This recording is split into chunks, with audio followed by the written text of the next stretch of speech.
Hello students, good morning. आज हम आपके लिए इंग्लिश का एक अलग चैप्टर लेके आए हैं। इसमें हम पढ़ेंगे use of is are am, और फिफ्थ क्लास के लिए बहुत ही इम्पोर्टेंट हैं। बोर्ड क्लास में इज आर एम का फिलिंग द ब्लैंक्स जो है भरने के लिए आएगा, उसको हम आराम से इसको पढ़ने के बाद भर सकते हैं। तो स्टार्ट करते हैं। सबसे पहले ध्यान दीजिए, इज का प्रयोग हम विथ सिंगुलर सब्जेक्ट के साथ करेंगे। कौन कौन से सब्जेक्ट हैं याद रखना है। ही, सी, इट और वन नेम, ये सारे सिंगुलर सब्जेक्ट हैं। वन नेम का मतलब होता है जैसे राम, या केवल नाम आता अकेला नाम, श्याम, सीता, गीता, इस प्रकार से।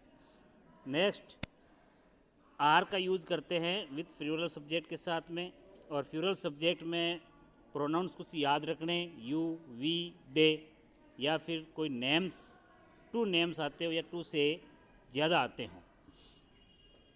नेक्स्ट बात करते हैं हम एम की। ये केवल हमको आई के साथ यूज़ करना है, ठीक है। ये बात हमने पिछली क्लास में भी इसकी चर्चा की थी, और इनके कुछ एग्जाम्पल भी देखे थे, हिंदी टू इंग्लिश ट्रांसलेट के देखे थे। और आज हम बात कर रहे हैं इनकी फिलिंग द ब्लैंक्स में इन प्रोनाउंस के साथ में, सब्जेक्ट के साथ में किस प्रकार से यूज किया जाता है। So now listen and attention, इसके ऊपर ध्यान देना है आपको किस प्रकार से भरते हैं। सबसे पहले देखिए, फर्स्ट फिलिंग द ब्लैंक्स में देखिए देयर, इसके बाद फिलिंग द ब्लैंक्स आई है, फिर है वर्ड ए नाइस पिक्चर। अब आपको ध्यान देना है, इस फिलिंग द ब्लैंक्स के बाद में सिंगुलर है या प्यूरल है। अब सिंगुलर है तब तो इज का यूज़ करेंगे, प्यूरल है तो आर का यूज़ करेंगे, है ना। तो ये दो वर्ड अपन को ध्यान में रखने हैं। तो यहाँ पे देखो, फिलिंग द ब्लैंक्स के बाद आया हुआ ए नाइस पिक्चर, इसका मतलब ये सिंगुलर है, तो इसमें हम यूज़ करेंगे इज का यूज़। बात समझ रहे हैं, इज का यूज़, ठीक है। फिर ये हो गया। फिर इसके बाद देखिए अगली फिलिंग द ब्लैंक्स में ही, filling the blanks reading a book. ही के बाद फिलिंग द ब्लैंक्स आई। ऊपर बात की थी हमने कि ही किस प्रकार का सब्जेक्ट है, सिंगुलर सब्जेक्ट है। तो सिंगुलर सब्जेक्ट के लिए हम यूज़ करेंगे इज का यूज़। किसका यूज़ करेंगे, इज का यूज़। देखो ये इज दिया हुआ है, यहाँ पर इज आ जाएगा। आपको ये भर के सही नोटबुक में अच्छी हैंड राइटिंग में उतारना, ठीक है। नेक्स्ट सेंटेंस में अपन देखते हैं, बात करते हैं इसकी। Ram and Shyam filling the blanks good friends.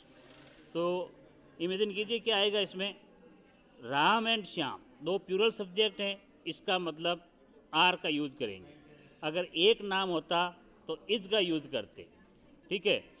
तो इसमें बात आगे समझ में, Ram and Shyam are good friends. Okay, now listen. Fourth sentence देखिए, they filling the blanks playing cricket. They किस प्रकार का सब्जेक्ट हैं, ही, सी, इट, ये सारे सिंगुलर बताए थे। दे बताया था आपको मैंने प्यूरल सब्जेक्ट में। तो दे के साथ में क्या आ जाएगा, आर आ जाएगा। क्या आ जाएगा, आर। तो सेंटेंस क्या हो जाएगा, they are playing cricket. They are playing cricket. Next, I filling the blanks a singer. अब ध्यान दीजिए, आई किस प्रकार का सब्जेक्ट बताया गया था आपको।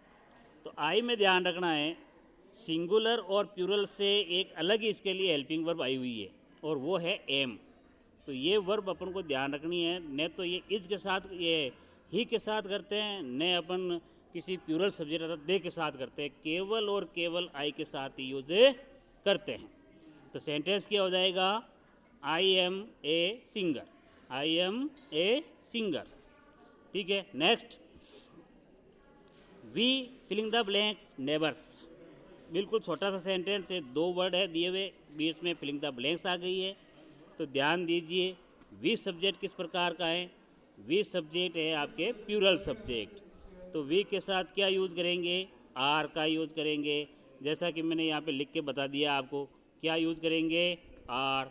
और फिर ये पूरा सेंटेंस क्या बन जाएगा, वी आर नेबर्स। इसके साथ साथ इसका हिंदी ट्रांसलेट भी देखते रहना कि भाई वी आर नेबर्स का अर्थ क्या होता है, वो आप भी देखिए कि हम पड़ोसी हैं, है ना। तो इसकी इंग्लिश भी ये बन जाती है, वी आर नेबर्स। नेक्स्ट बात करते हैं अपन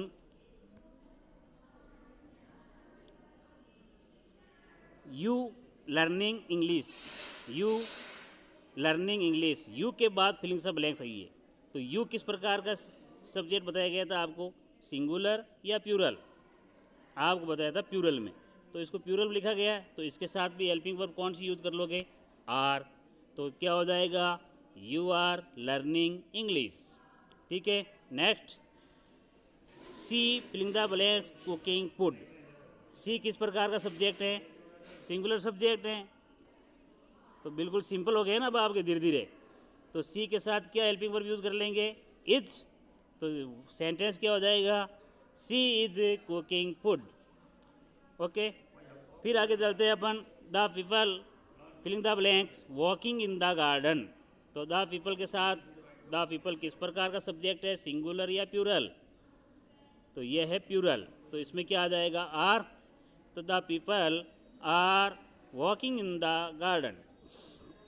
नेक्स्ट सेंटेंस और इस क्लास का आपके अंतिम सेंटेंस हैं।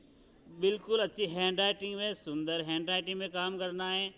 वर्ड पढ़े हुए आने चाहिए, उसमें आप पढ़ सको, याद कर सको, इस प्रकार के सेंटेंस होने चाहिए। ठीक है ना। एक भी मिस्टेक नहीं करनी है, देख देख के लिखना है और साथ साथ बोलना है, तब ये समझ में आएगा, वरना समझ में आने वाला नहीं है।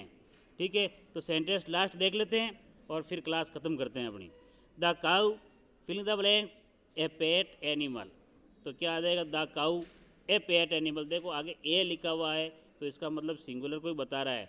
हालांकि द काउ आते पूरी जाति को आपके बताते हैं, तो उसमें प्यूरल भी कई वर्ब यूज़ हो सकती है, लेकिन हमें याद रखना है कि आगे ए आ गया, इसका मतलब एक ही काउ को है जो बताया गया है। तो यहाँ पे क्या आ जाएगा, the cow is a pet animal. Okay. तो बहुत अच्छी क्लास हो गई आपके लिए ये। बार बार इसी क्लास को देखिए और याद कीजिए। सारे इज़ारम के यूज़ आप आराम से पढ़ सकते हो, ट्रांसलेट पढ़ सकते हो, यूज़ पढ़ सकते हो, फिलिंग द ब्लैंक्स भर सकते हो। ओके।